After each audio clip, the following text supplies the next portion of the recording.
Welcome to Tech Talk, y'all.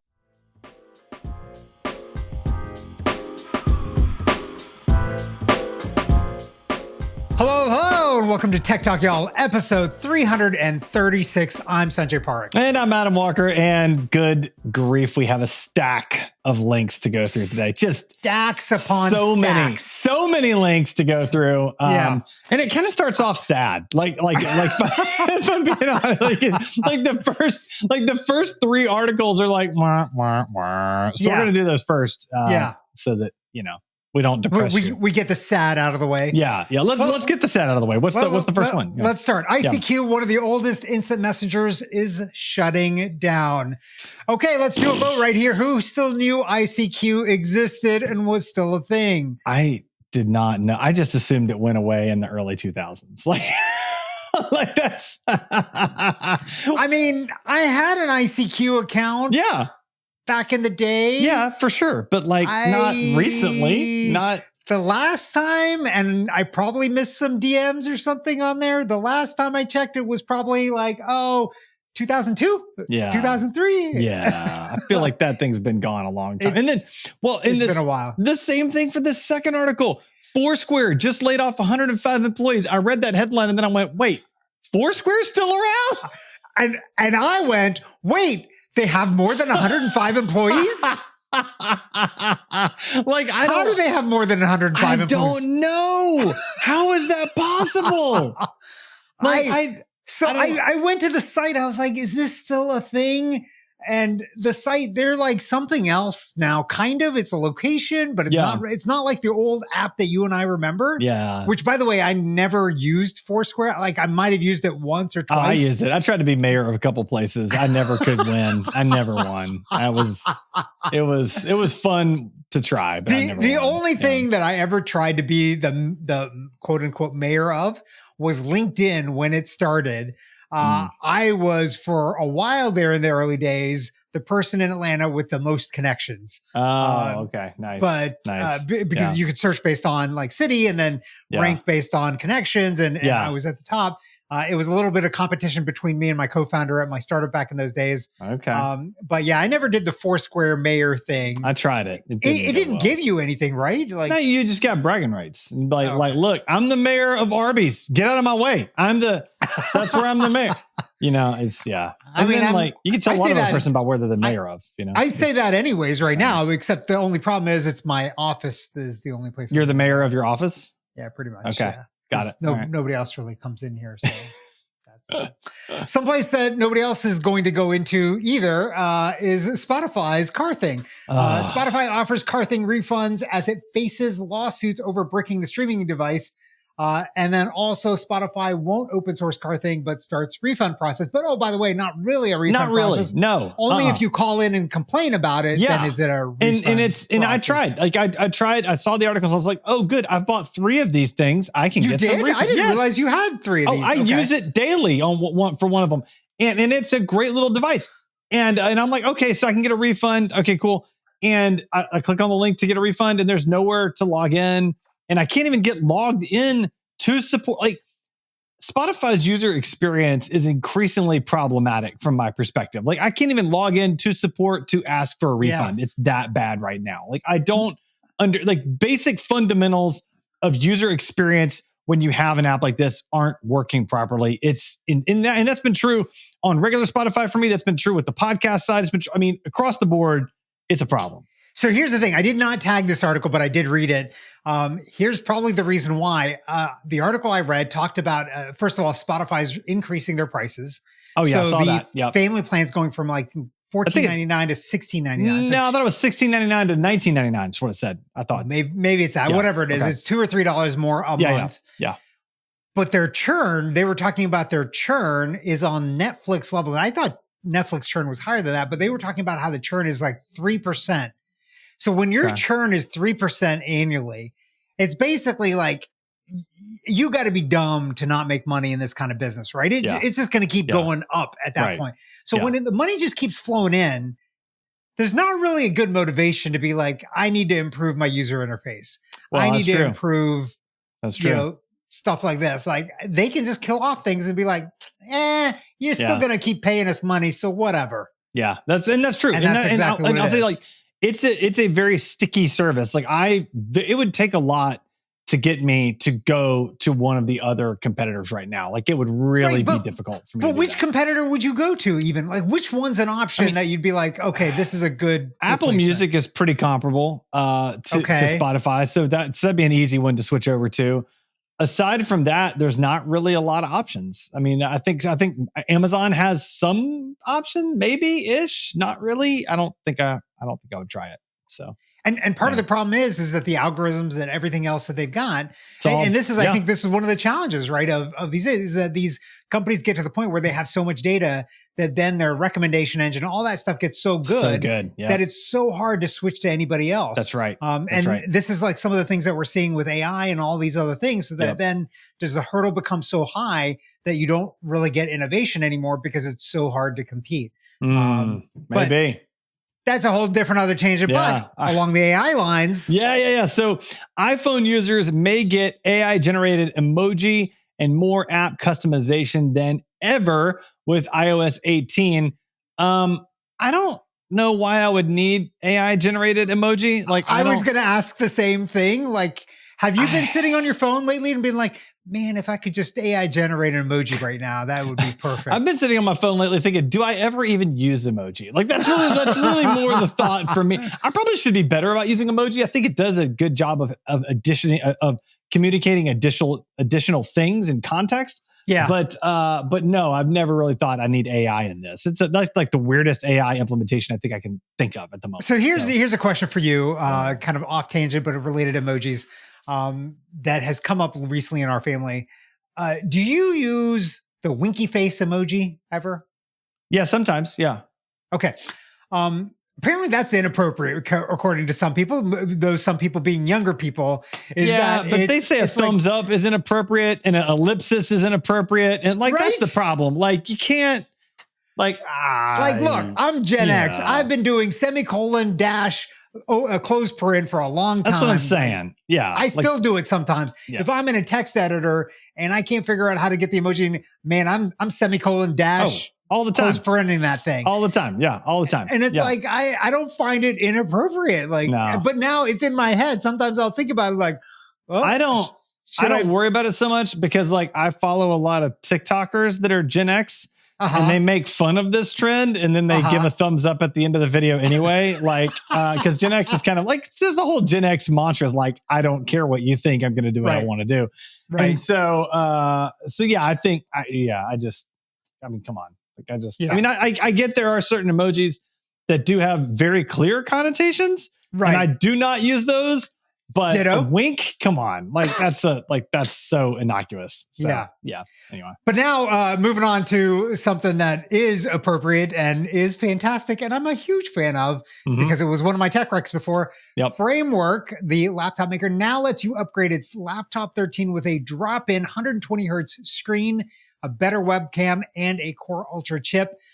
I got to tell you, the thing that I'm most excited about in all of these is the better webcam. I started looking at it. $39, and I had forgotten you can do this. So I've got a Framework laptop. You can just peel the bezel back. It's only attached by magnets. You can just peel that puppy back and then exposes the webcam in there. 2 screws. You can just pop in a new webcam right there. And so this one is apparently so much better. I've not bought it yet, but $39. And it's like, I've got a whole brand new laptop. Or if I wanted a new display, it's like, I think it's like $200, $300 for a brand spanking new display that you can replace yourself. So that's pretty amazing. I'm a huge fan of Framework. I actually had somebody in my, that was meeting with me recently, and my laptop was open and they were like, I was actually going to ask you, what kind of laptop is that? Because it's got this Gear logo on the back plate that most people have never seen before, right? It doesn't say Dell. It's not an Apple logo. It's like this weird other thing. And I was like, it's a Framework. And I started showing it off and they were like, oh, that's kind of cool to be able to switch out the ports and do all that kind of stuff. So I love the fact that they are making, kind of fulfilling their promise that they're going to allow you to upgrade pieces and parts of it. It is just absolutely fantastic. I think this is great for reducing the amount of electronics waste and things like that. I hope there's some way to turn in your old webcam if you're buying the new one. I'm assuming there's a way. We'll see. I don't know, but it's all good stuff. All right. Next up, engineers find new way to make, quote, wonder material graphene that could change the world. So graphene, I'm trying to remember, like, what is it? Is that like the super hard, super lightweight material? Is that what that is? That's the pure carbon based, like buckyballs. Got it. That can be like a lubricant, but also superconductivity at lower temperatures. Or, got it. Okay. I guess it'd be higher temperatures. And so, yeah, it can do a lot of wonderful things, we think. Yeah. The problem is we just can't manufacture enough of it. Right. So, Right. Yeah, we might be on the cusp of some interesting graphene type stuff. So what I really want to know is, when can I get my graphene Captain America shield? Is that like, that's what that's made out of, right? Isn't that vibranium? That's vibranium. Oh, it's not the same. I see. Okay. Yeah. I gotcha. That's okay. I think you need graphenium. Graphene. That's what you need. We don't have graphenium yet. Okay. Yeah. All right. I got you. But what we do have, at least in England, is something for cancer patients. NHS patients in England to be offered trials for the world's first cancer vaccine. And I think it's even more than that. It's tailored to the specific patient. That's right. So these patients that have gone through, and there's a whole host of cancers they're attacking. They're not all cancers, but there are a large number of cancers. They can go in and have their cancer kind of collected, I guess the DNA collected. Yeah. And then there's a specific vaccine that's created. It's an mRNA vaccine from Biotech, whatever that name of that company is, the one that did the one of the COVID vaccines, mRNA COVID vaccines. Right. So they're using what they learned from that to create these cancer vaccines and target it for these people so that they'll be injected with them to kill all remaining remnants of that cancer after chemotherapy, so that it does not come back ever again. Wow. It's mind-blowing. Yeah. Right? Wow. Like, this is like only the second best option, I think, to dealing with cancer. The first best would be to not have cancer ever in the first place, right? Right. Like, let's prevent all the cancer so we don't have to fix all the cancers. Yeah. But if we can't do that yet, let's do this. Man, I love that. Like, I've been following, obviously, breast cancer research forever, as the host of the Real Pink podcast for Susan G. Komen. And what's interesting to me is like that, like the cancer like treatments from the 80s, it was kind of one size fits all. We're going to dump all this, all these chemicals at you. Toxic and hopefully it works. On you. Yeah. And now it's like so much more nuanced based on the single individual. And so it's so much more, the therapies are so much more targeted. And like this goes to even that next level of like a targeted vaccine for an individual person. And so I think, I think we're, as best as I can tell, we're profoundly close to where we want to be in that research. Now, how close, I don't know, but it's very encouraging to me. Just even in the few years that I've done the Komen podcast, just to see the progression in the science is just astounding. Yeah. And I think this bodes well for all kinds of personalized medicine that's coming down the line, right? That's right. Yeah. I mean, there are so many diseases out there that are very either small populations or there are no cures or whatever. That's right. That maybe we are making some progress towards some of those. That's right. Well, speaking of progress, AI headphones let wearer listen to a single person in a crowd by looking at them just once. So these are prototype headphones. They're not out in the market yet. Right. And the concept is that you look at the person that you want to hear their voice or whatever, and somehow the headphones know who you're looking at. You press a button on the headphones, and then it isolates every other sound away from that one voice. And so you can just hear that person's voice through the headphones, not all of the other ambient noise and conversations. Yeah. So so right now, like noise canceling headphones, they drown out ambient noise like an air conditioner, but they don't really drown out other speaking very well. This theoretically would also do that, which would be kind of amazing.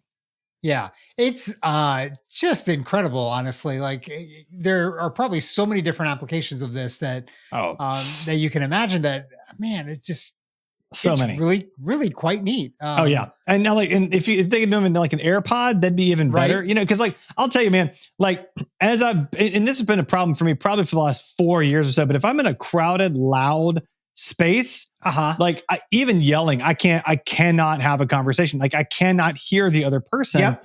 And maybe that's an age thing, maybe it's a me thing. I don't know what it is. But I just can't do it. And so I ended up smiling and nodding and catching like 65% of what they're saying, which is probably just enough to be dangerous. Right. And so this would be great for that. You know, I love this idea.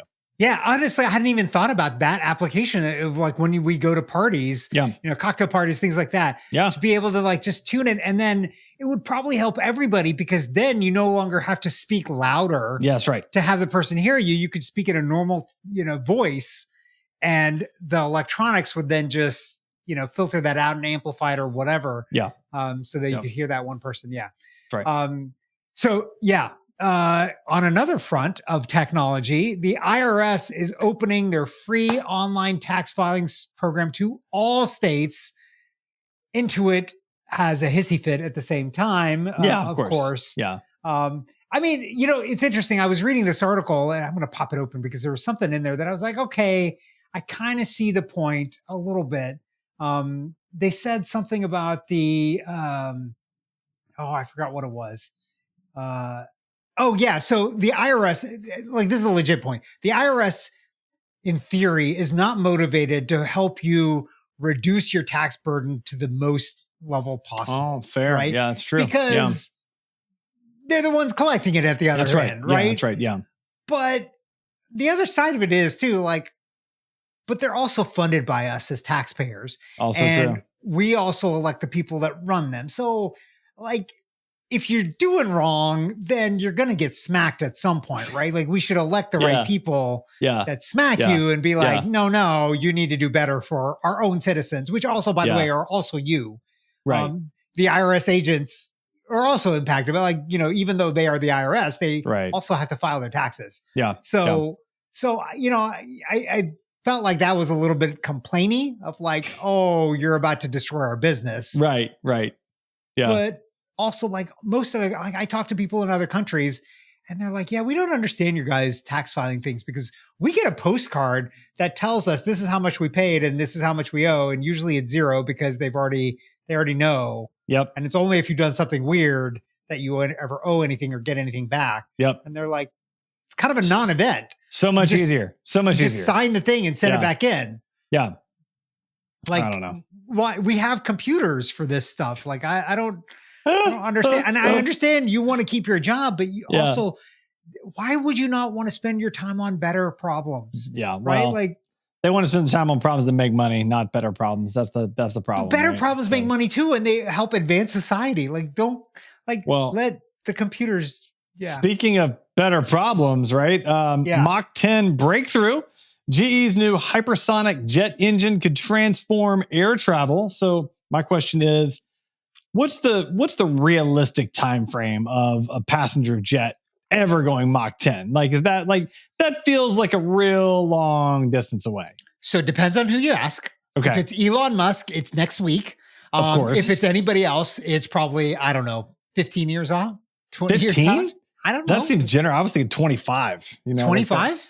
I mean, it feels like it's a long way off to me, but maybe not. I don't know. We'll see. Yeah. I mean, seems like a cool breakthrough. Mach 10. I like Mach 10. I'm all about it. Seems very fast. Yeah. Well, I mean, apparently it's not fast enough. It's so fast that you can eject if you're Maverick and still live through it. So according to the new Top Gun, I don't know how you eject at Mach 10 and you're not just disintegrated immediately, but apparently you're fine. You just walk into a cafe, use the cell phone. It's fine. No big deal. This is fine. This is totally fine.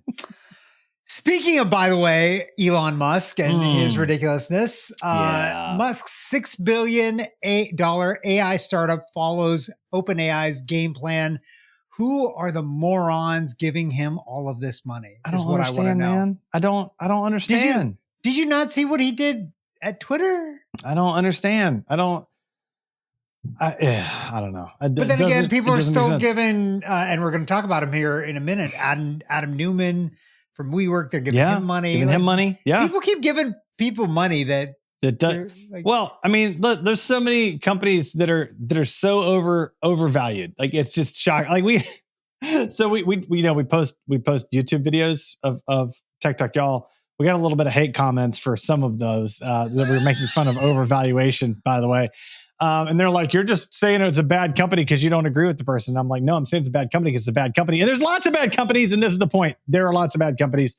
Musk's often being one of them, unfortunately. So let's just move on. Every major electric vehicle brand ranked worst to best.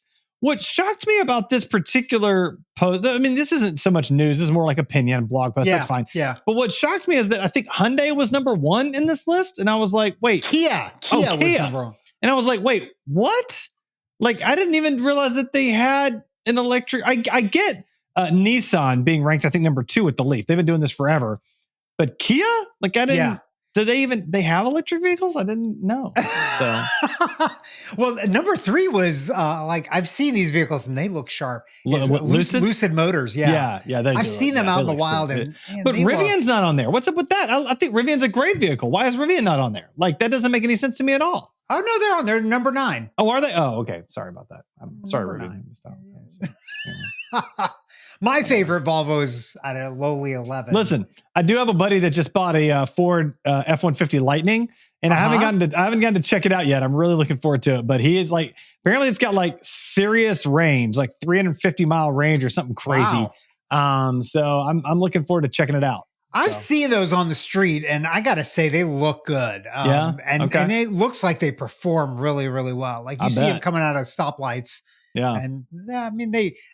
All electric vehicles move. We have one in our family, an all electric, and if you push the accelerator, that thing will push you into your seat. I mean, it moves. Yeah. It is. Oh yeah, just like no gas vehicle does. No, like the amount of torque and the acceleration is just wild. On those. It's wild.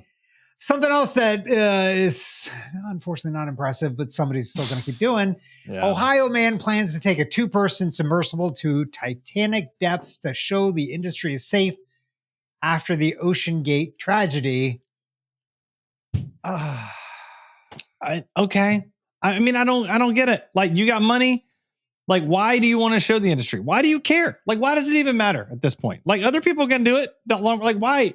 Why do you have to do it? I don't understand. Why do you even have to do it? Like, why do you have to go to the Titanic? Like, why? Yeah, I don't. Well, I mean, I get why. It's the whole adventure. It's the adventurer spirit, and I get that. But like, if your sole reason for doing it, as this article claims anyway, so maybe it's mistaken. If your sole reason for doing it is just to prove that it's not dangerous, like that seems odd to me. Like, why? Just don't do that. Don't do that. Don't do that. Don't do that. Yeah. I think that's the motto of today's show. Just don't do that. Well, I mean, speaking of that, Adam Newman gives up on his plan to buy back WeWork, which I think we all knew wasn't gonna work. So not gonna work. We not gonna work. No. At least he listened to our advice of just don't do that. Don't do that. Don't do that. That's not gonna work. We have nothing else to say about that. And then finally, how researchers cracked an 11-year-old password to a $3 million crypto wallet. I feel like we've talked about this. This was the one on the drive where 3 bad passwords would erase the whole thing, right? Or something like that? It was one of them. No, this was a different one than that one. Okay. But this guy has cracked some of those as well. Okay. And so he was asked multiple times. So here's the funny thing is this has actually been a blessing in disguise. So the reason why they were able to crack it was the encryption routine that was used made basically predictable passwords, which is not ideal, not really ideal, not random, not ideal. But in this case, it worked out. So once they figured that out, they were able to crack open the crypto wallet and get the money out. Compared to when it was lost, the value of the Bitcoin has gone up dramatically. And so it's millions of dollars now, whereas it was a lot less before. Yeah. So the guy was kind of like, it's probably a good thing that I lost it because I probably would have sold some of it way before now. Yeah. And now it's worth a lot more. Yeah. And so the security person that cracked it open, I think gets some percentage of that. I hope so. Yeah, a big pretty percentage, happy. I'd hope. And I'm sure the person paying it is like, totally fine, because Gladly, before today done. I had 0. That's right. And Yep. now I have a lot more. Time for the Weird and Wacky segment. Abominable snowman. He's not an axe murderer. One of the TAs turned out to be a bot. All right, so for Weird and Wacky, it's not tech related, but man, it's too funny not to talk about. And what's funny is I think you tagged this. I had already seen this article too. Yeah. So like it's been making around. So a man was ordered to build a fence to hide his boat. He asked an artist to paint the fence, or to paint the boat on the fence In a photorealistic way. Yeah. You see the picture, right? Like, it is yeah. So, dead accurate. so like the boat's sitting in the driveway. It's an eyesore. So the government, he's The ordered city. said he's ordered him to put up a fence to hide the eyesore of the boat, and then on the fence he paints the photorealistic version of the boat. And then So the it's artist that painted it is another one of his neighbors. So the neighbor was like, I don't think it's bad, but okay, whatever. And he painted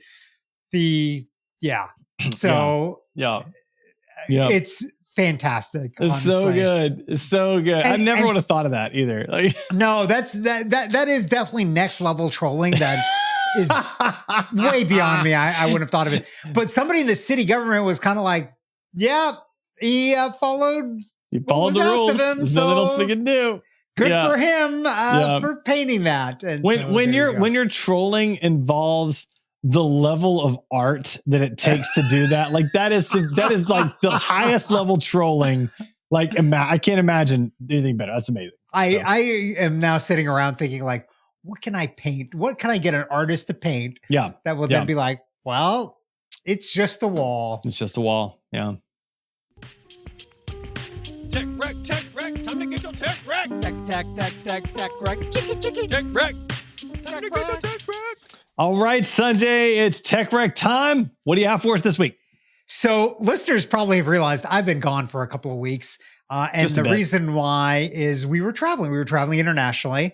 And so my tech rec is actually related to something that we used while we were traveling internationally. Previously, I had recommended a pack safe backpack as a very safe way of traveling and making sure you don't get stuff stolen from you out of your backpack. Well, we've kind of one-upped it and bought the Pack Safe Travel Safe, which is a cut resistant, corded with a security cable and a lock bag, essentially, that you can then leave in your hotel room or wherever you're staying and lock it to something to keep the stuff safe. So one of the things as we were traveling was like, well, what do we do with our passports? We traveled internationally. What do you do with your passports? And do you leave them in the safe in the hotel or do you keep them on you? Like everything is risky, right? You leave them in the safe in the hotel. There are people that have access to those hotel safes. I've had that before when I've checked into a hotel and the thing was locked and the maintenance guy came and he punched in a bunch of numbers to unlock the thing. So it's like, well, it's a safe, but it's not really that safe. If you keep it on you, man, you can get pickpocketed, right? They can get stolen or whatever. And so the kind of general consensus nowadays is you should leave passports and things like that in your hotel room. But that, really, I did not know that. I would not have expected that. Okay. Because you should keep a copy on you in case it gets asked for.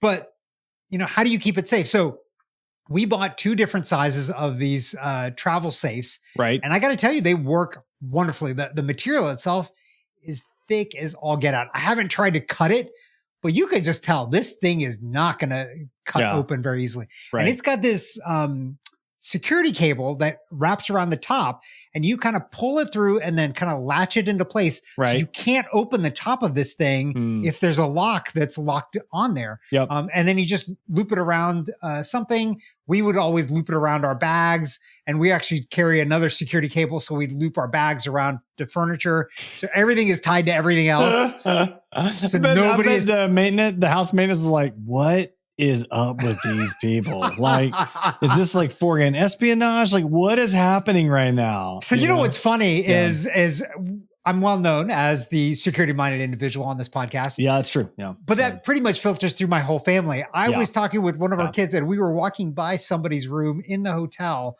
The door was open because housekeeping was in there. Of course. And like all their bags were open. Everything was out in the open. And they were like, oh my God, they didn't put away anything. Yeah. Like all their stuff is just sitting out there. And I'm Just like, sitting out yep. there. Yep. That's and, it. And for us, this stems back to when it was just me and my wife 20 plus years ago. We actually were staying at a hotel and somebody in the hotel staff stole a bunch of our stuff and threw out a bunch of, and we're like, this is not okay. Yeah. And ever since then, it's always been like, lock up all your things.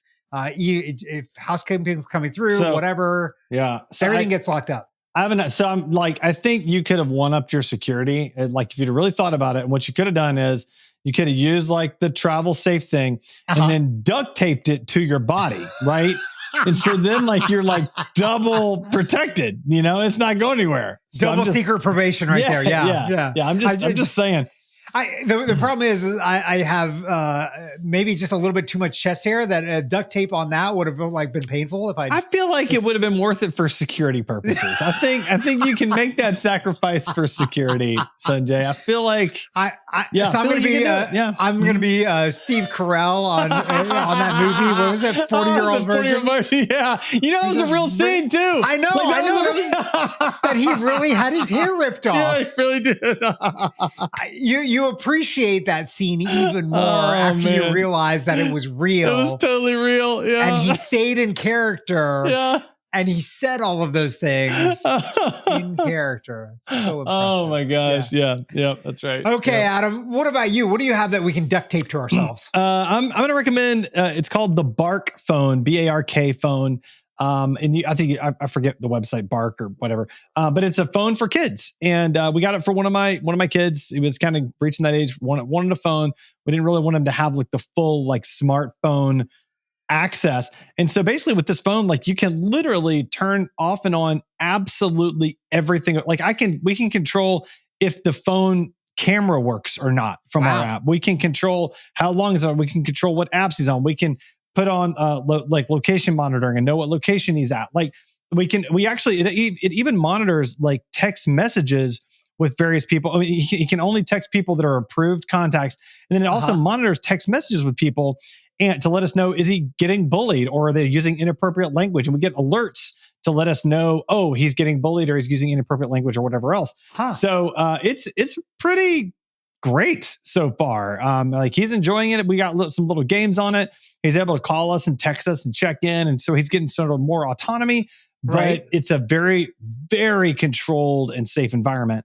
So it's a good kind of stepping stone into the next thing. And it's like, we've got basically the biggest package and it's $59 a month. And that includes the phone. And if you keep the phone for longer than 3 months, like that's the phone lease, quote unquote. But then after 3 months, it's your phone. Like you don't even have to send it back if you get rid of it. So, and I think it's a Samsung Galaxy phone that they've modified. I was going to ask. It was an Android phone. Yeah, for sure. Yeah. And so it's been a great experience so far. It comes with a case, and you don't pay anything for the phone. It's just the $59 a month. And it's working out great so far. So, yeah, how's battery life on that guy?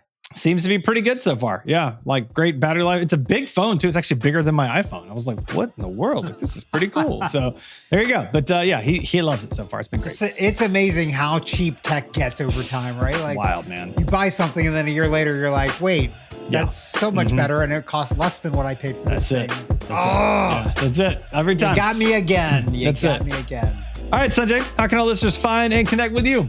They can find me at my website, sanjayparekh.com. What about you, Adam? I'm on my website, adamjwalker.com.